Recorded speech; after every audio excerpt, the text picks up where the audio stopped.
Dracula's Guest by Bram Stoker. When we started for our drive, the sun was shining brightly on Munich, and the air was full of the joyousness of early summer. Just as we were about to depart, Herr Delpock, the maître d'hôtel of the Cotter-Saisons, where I was staying, came down bareheaded to the carriage, and after wishing me a pleasant drive, said to the coachman, still holding his hand on the handle of the carriage door, "Remember, you are back by nightfall. The sky looks bright, but there's a shiver in the north wind that says there may be a sudden storm. But I'm sure you will not be late here." He smiled and added, "For you know what night it is."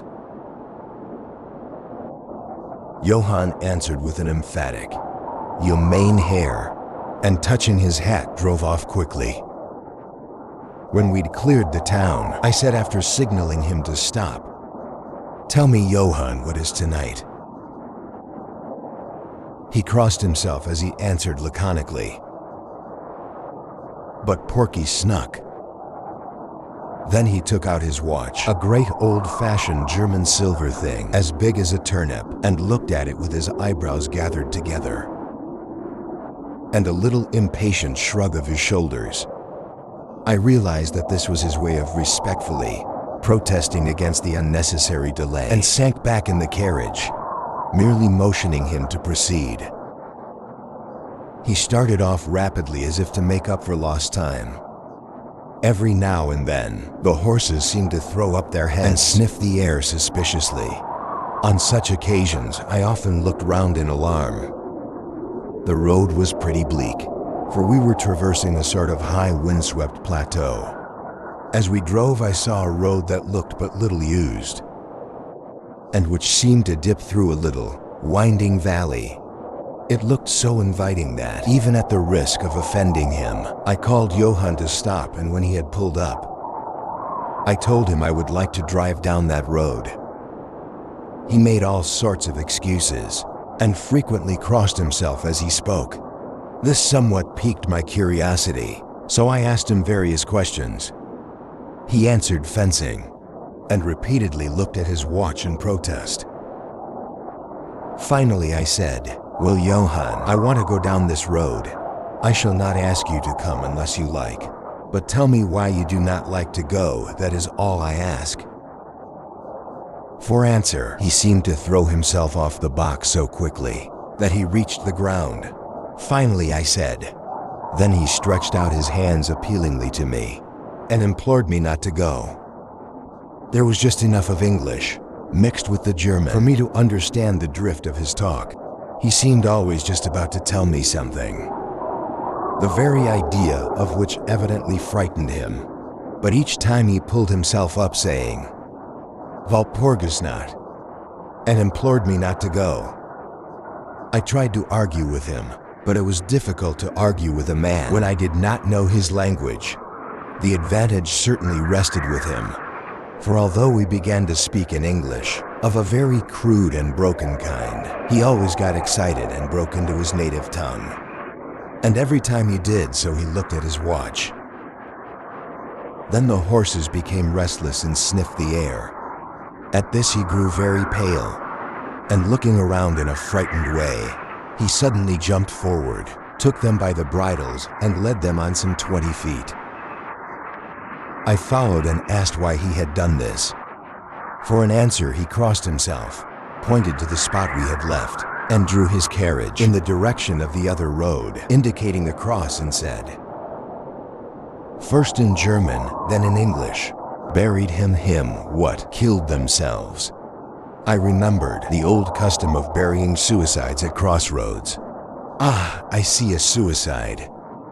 How interesting. But for the life of me, I could not make out why the horses were frightened. Whilst we were talking, we heard a sort of sound between a yelp and a bark. It was far away, but the horses got very restless, and it took Johann all his time to quiet them. He was pale and said, "It sounds like a wolf." But yet, there are no wolves here now. "No," I said, questioning him. Isn't it long since the wolves were so near the city? Long, long, he answered, in the spring and summer. But with the snow, the wolves have been here not so long. Whilst he was petting the horses and trying to quiet them, dark clouds drifted rapidly across the sky. The sunshine passed away, and a breath of cold wind seemed to drift over us. It was only a breath, however, and more of a warning than a fact, for the sun came out brightly again. Johann looked under his lifted hand at the horizon and said, "The storm of snow. He comes before a long time." Then he looked at his watch again, and straightway holding his reins firmly. But the horses were still pawing the ground restlessly, and shaking their heads, he climbed to his box, as though the time had come for proceeding on our journey. I felt a little obstinate, and did not at once get into the carriage. "Tell me," I said, "about this place where the road leads," and I pointed down again. He crossed himself and mumbled a prayer before he answered, "It is unholy." "What is unholy?" I inquired. "The village." "Then there is a village?" No one lives there hundreds of years." My curiosity was piqued. "But you said there was a village." "There was." "Where is it now?" Whereupon he burst out into a long story in German and English, so mixed up that I could not quite understand exactly what he said. Roughly, I gathered that long ago, hundreds of years, men had died there and been buried in the graves, but sounds were heard under the clay.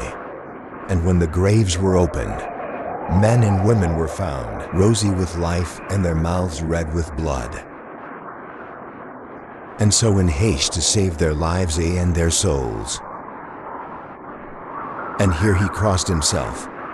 Those who were left fled away to other places where the living lived and the dead were dead, and not something.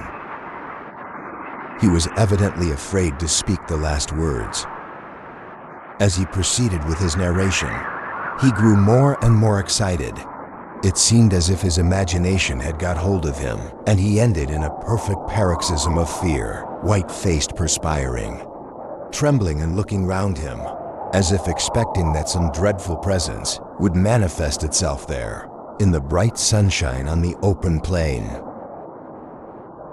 Finally, in an agony of desperation, he cried, "Balpork is knocked," and pointed to the carriage for me to get in. All my English blood rose at this, and standing back I said, "You are afraid, Johann. You are afraid. Go home. I shall return alone. The walk will do me good." The carriage door was open. I took from the seat my oak walking stick, which I always carry on my holiday excursions, and closed the door, pointing back to Munich, and said, "Go home, Johann. While Pugins nuts doesn't concern Englishmen." The horses were now more restive than ever, and Johann was trying to hold them in, while excitedly imploring me not to do anything so foolish. I pitied the poor fellow, he was so deeply in earnest. But all the same, I could not help laughing. His English was quite gone now. In his anxiety, he had forgotten his only means of making me understand was to talk my language. So we jabbered away in his native German. It began to be a little tedious. After giving the direction home, I turned to go down the cross road into the valley. With a despairing gesture, Johann turned his horses towards Munich. I leaned on my stick and looked after him. He went slowly along the road for a while. Then there came over the crest of the hill a man tall and thin. I could see so much in the distance. When he drew near the horses, they began to jump and kick about, then to scream with terror. Johann could not hold them in. They bolted down the road, running away madly. I watched them out of sight, then looked for the stranger, but I found that he too was gone. With a light heart, I turned down the side road, through the deepening valley to which Johann had objected. There was not the slightest reason that I could see for his objection, and I dare say, I tramped for a couple of hours without thinking of time or distance, and certainly without seeing a person or a house. So far as the place was concerned, it was desolation itself. But I did not notice this particularly till, on turning a bend in the road, I came upon a scattered fringe of wood. Then I recognized that I had been impressed unconsciously by the desolation of the region through which I had passed. I sat down to rest myself and began to look around. It struck me that it was considerably colder than it had been at the commencement of my walk. A sort of sighing sound seemed to be around me, with now and then high overhead a sort of muffled roar. Looking upwards, I noticed that great, thick clouds were drafting rapidly across the sky, from north to south at a great height. There were signs of a coming storm in some lofty stratum of the air. I was a little chilly, and thinking that it was the sitting still after the exercise of walking, I resumed my journey. The ground I passed over was now much more picturesque. There were no striking objects that the eye might single out, but in all there was a charm of beauty. I took little heed of time, and it was only when the deepening twilight forced itself upon me that I began to think of how I should find my way home. The air was cold, and the drifting of clouds high overhead was more marked. They were accompanied by a sort of far-away, rushing sound through which seemed to come at intervals that mysterious cry which the driver had said came from a wolf. For a while I hesitated. I had said I would see the deserted village. So on I went, and presently came on a wide stretch of open country, shut in by hills. All around their sides were covered with trees, which spread down to the plain, darting in clumps the gentle slopes and hollows, which showed here and there. I followed with my eye the winding of the road, and saw that it curved close to one of the densest of these clumps, and was lost behind it. As I looked, there came a cold shiver in the air, and the snow began to fall. I thought of the miles and miles of bleak country I had passed, and then hurried on to seek shelter of the wood in front. Darker and darker grew the sky, and faster and heavier fell the snow, till the earth before and around me was a glistening white carpet, the further edge of which was lost in misty vagueness. The road was here but crude, and when on the level its boundaries were not so marked as when it passed through the cuttings, and in a little while I found that I must have strayed from it, for I missed underfoot the hard surface, and my feet sank deep in the grass and moss. Then the wind grew stronger, and blew with ever-increasing force, till I was fain to run before it. The air became icy cold, and in spite of my exercise, I began to suffer. The snow was now falling so thickly, and whirling around me in such rapid eddies, that I could hardly keep my eyes open. Every now and then, the heavens were torn asunder by vivid lightning, and in the flashes, I could see ahead of me was a great mass of trees, chiefly yew and cypress, all heavily coated with snow. I was soon amongst the shelter of the trees, and then comparative silence. I could hear the rush of the wind high overhead. Presently they hurried on to seek shelter of the wood in front.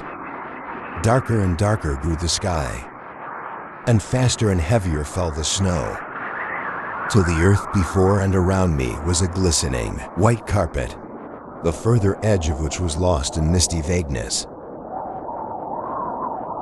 The road was here but crude, and when on the level its boundaries were not so marked as when it passed through the cuttings, and in a little while I found that I must have strayed from it, for I missed underfoot the hard surface, and my feet sank deep in the grass and moss. Then the wind grew stronger, and blew with ever-increasing force, till I was fain to run before it.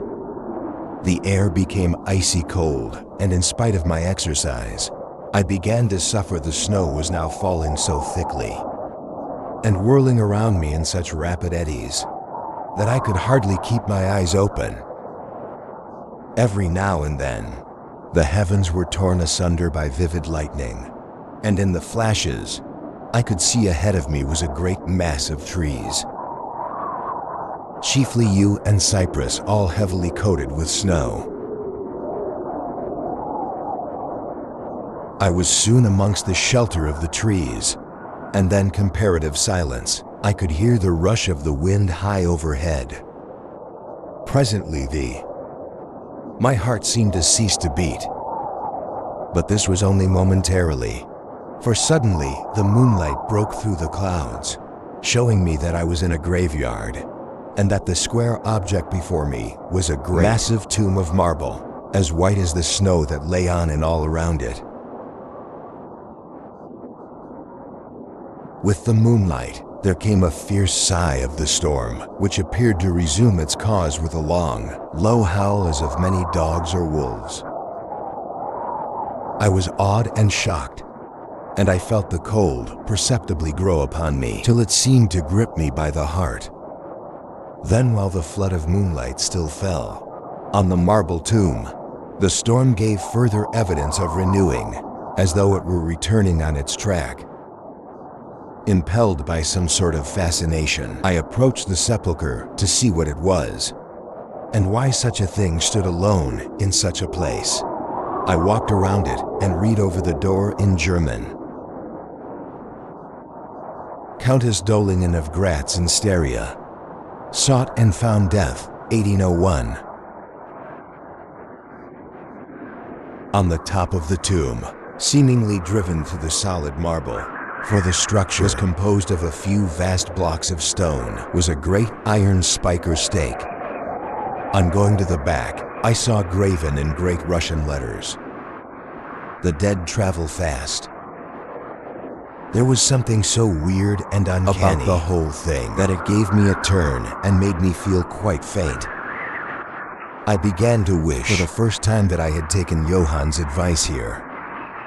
A thought struck me, which came under almost mysterious circumstances and with a terrible shock. This was Marpurg's night. Massive tomb of marble. Malpokas night was when, according to the belief of millions of people, the devil was abroad when the graves were opened, and the dead came forth and walked when all things of earth and air and water held revel. This very place the driver had specially shunned. This was the depopulated village of centuries ago. This was where the suicide lay, and this was the place where I was alone, unmanned, shivering with cold in a shroud of snow, with a wild storm gathering again upon me. It took all my philosophy, all the religion I had been taught, all my courage not to collapse in a paroxysm of fright. And now a perfect tornado burst. Upon me the ground shook, as though thousands of horses thundered across it. And this time the storm bore on its icy wings, not snow but great hailstones, which drove with such violence that they might have come from the thongs of Baileys, slingers' hailstones that beat down leaf and branch, and made the shelter of the cypresses of no more avail than though their stems were standing corn. On going to the back, at the first I had rushed to the nearest tree, but I was soon fain to leave it and seek the only spot that seemed to afford refuge, the deep Doric doorway of the marble tomb. There, crouching against the massive bronze door, I gained a certain amount of protection from the beating of the hailstones, for now they only drove against me as they ricocheted from the ground and the side of the marble. As I leaned against the door, it moved slightly and opened inwards. The shelter of even a tomb was welcome in that pitiless tempest, and I was about to enter it, when there came a flash of fog, lightning that lit up the whole expanse of the heavens. In the instant, as I am a living man, I saw as my eyes turned into the darkness of the tomb, a beautiful woman with rounded cheeks and red lips. seemingly sleeping on beer. As the thunder broke overhead, I was grasped as by the hand of a giant and hurled out into the storm. The whole thing was so sudden that before I could realize the shock, moral as well as physical, I found the hailstones beating me down. At the same time, I had a strange dominating feeling that I was not alone. I looked towards the tomb. Just then, there came another blinding flash, which seemed to strike the iron stake that surmounted the tomb, and to pour through to the earth, blasting and crumbling the marble as in a burst of flame. The dead woman rose for a moment of agony, while she was lapped in the flame, and her bitter scream of pain was drowned in the thunder crash. The last thing I heard was this mingling of dreadful sound, as again I was seized in the giant grasp and dragged away, while the hailstones beat on me, and the air around me seemed reverberant with the howling of wolves. But I was soon fain to leave it.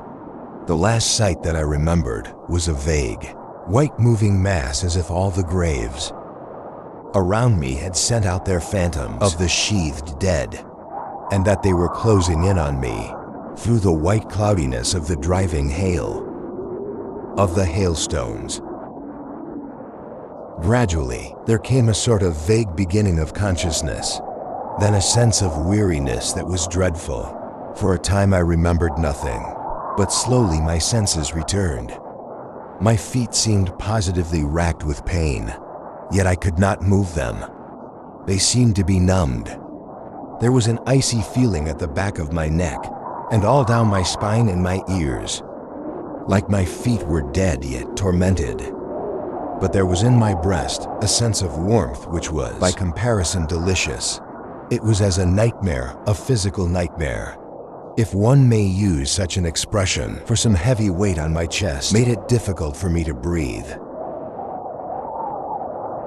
This period of semi-lethargy seemed to remain a long time, and as it faded away, I must have slept or swooned. Then came a sort of loathing, like the first stage of seasickness, and a wild desire to be free of something. I knew not what a vast stillness enveloped me, as though all the world were asleep or dead, only broken by the low panting as of some animal close to me. I felt a warm rasping at my throat. Then came a consciousness of the awful truth, which chilled me to the heart and set the blood surging up through my brain. Some great animal was lying on me and now licking my throat. I feared to stir, for some instinct of prudence bade me lie still. But the brute seemed to realize that there was now some change in me, for it raised its head through my eyelashes. I saw above me the true, great flaming eyes of a gigantic wolf, while the hailstones beat on me. Its sharp white teeth gleamed in the gaping red mouth, and I could feel its hot breath, fierce and acrid upon me. For another spell of time, I remembered no more. Then I became conscious of a low growl, followed by a yelp renewed again and again. Then, seemingly very far away, I heard a hollower, as of many voices calling in unison. Cautiously I raised my head and looked in the direction whence the sound came, but the cemetery blocked my view. The wolf still continued to yelp in a strange way, and a red glare began to move round the grove of cypresses, as though following the sound. As the voices drew closer, the wolf yelped faster and louder. I feared to make either sound or motion. Nearer came the red glow over the white pall, which stretched into the darkness around me. Then all at once from beyond the trees, there came at a trot a troop of horsemen bearing torches. The wolf rose from my breast and made for the cemetery. I saw one of the horsemen's soldiers, by their caps and their long military cloaks, raise his carbine and take aim.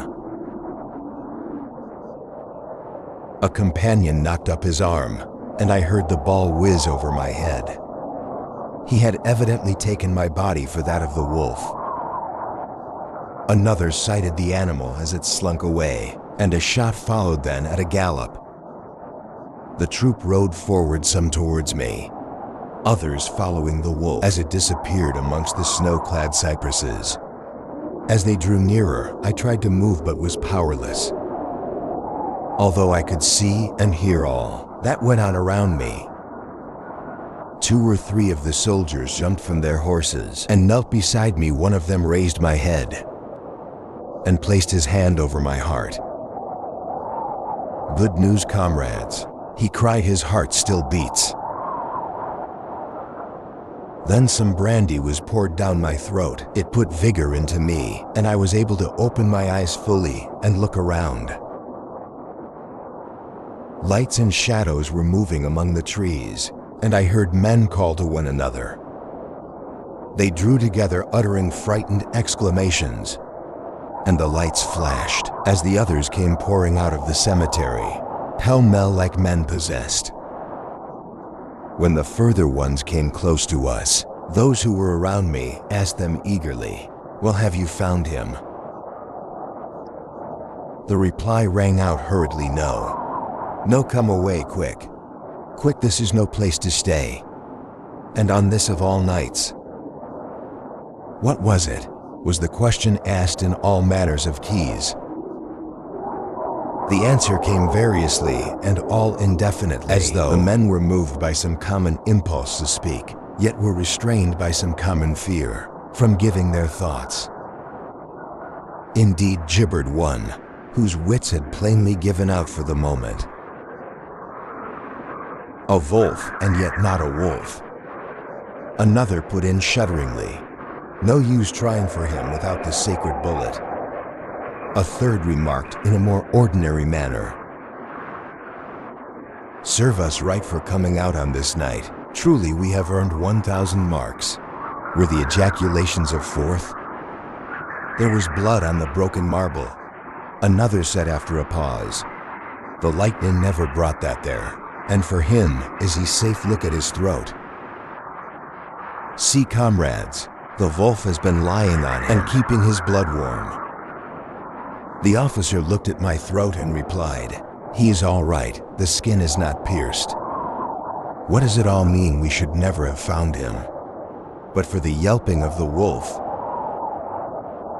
What became of it? Asked the man who was holding my head, and who seemed the least panic-stricken of the party, for his hands were steady and without tremor.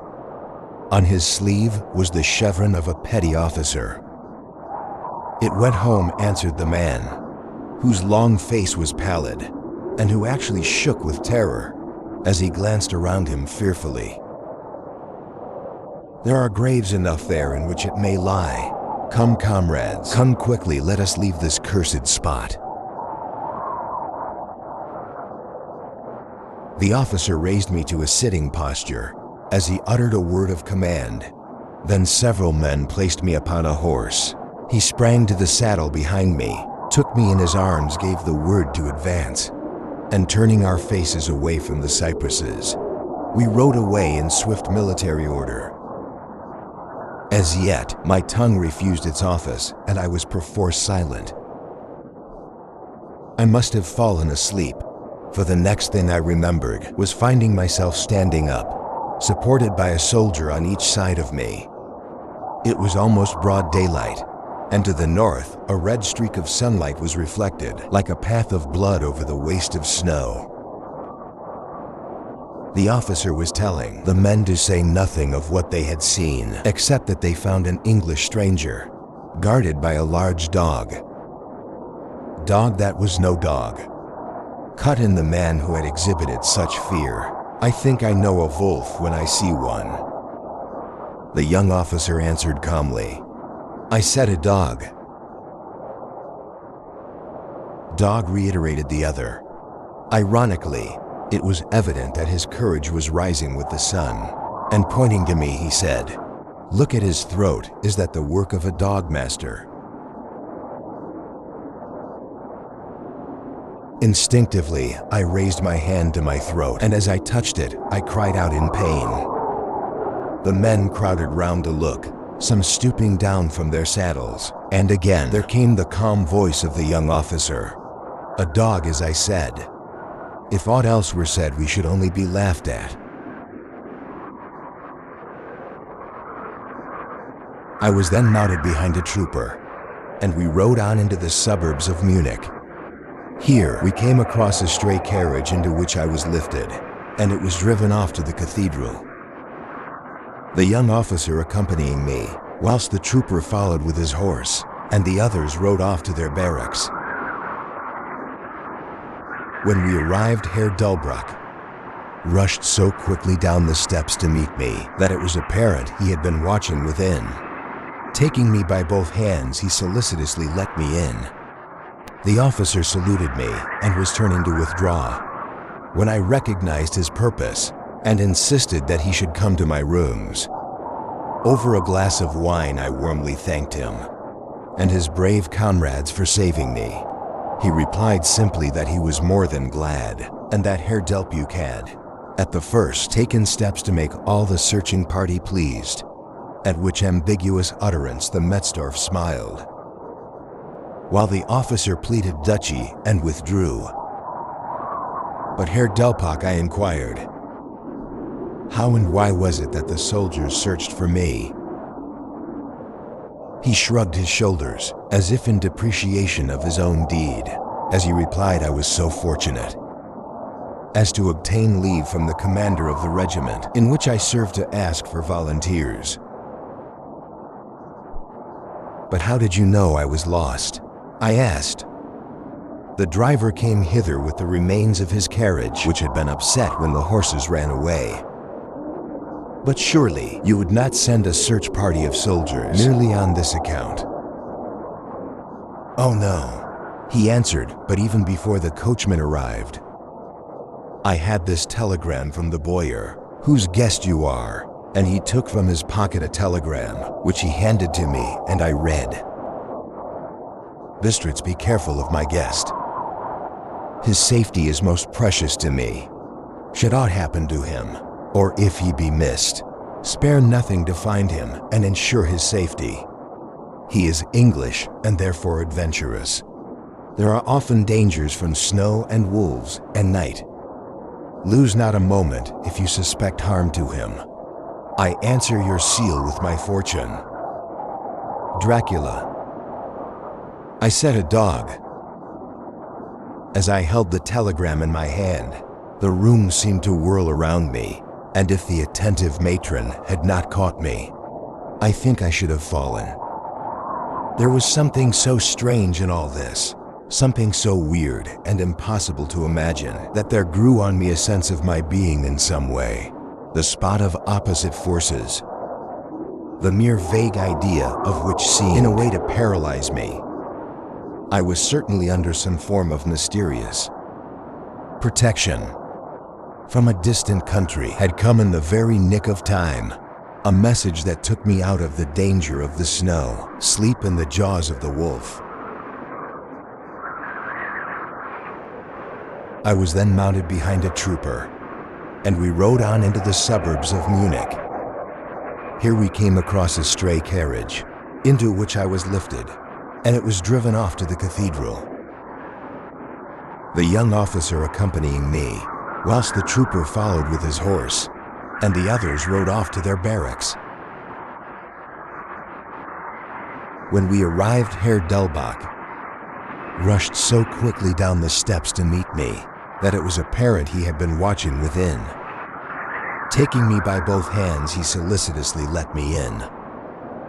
The officer saluted me and was turning to withdraw, when I recognized his purpose and insisted that he should come to my rooms. Over a glass of wine, I warmly thanked him and his brave comrades for saving me. He replied simply that he was more than glad, and that Herr Delbruck had at the first taken steps to make all the searching party pleased, at which ambiguous utterance the Metzdorf smiled, while the officer pleaded duchess and withdrew. But Herr Delbruck, I inquired, how and why was it that the soldiers searched for me? He shrugged his shoulders, as if in depreciation of his own deed, as he replied, I was so fortunate as to obtain leave from the commander of the regiment, in which I served, to ask for volunteers. But how did you know I was lost? I asked. The driver came hither with the remains of his carriage, which had been upset when the horses ran away. But surely you would not send a search party of soldiers merely on this account. Oh no, he answered. But even before the coachman arrived, I had this telegram from the bowyer, whose guest you are, and he took from his pocket a telegram, which he handed to me, and I read. Bistritz, be careful of my guest. His safety is most precious to me. Should aught happen to him, or if he be missed, spare nothing to find him and ensure his safety. He is English and therefore adventurous. There are often dangers from snow and wolves and nights. Lose not a moment if you suspect harm to him. I answer your seal with my fortune. Dracula. As I held the telegram in my hand, the room seemed to whirl around me, and if the attentive matron at the hotel had not caught me, I think I should have fallen.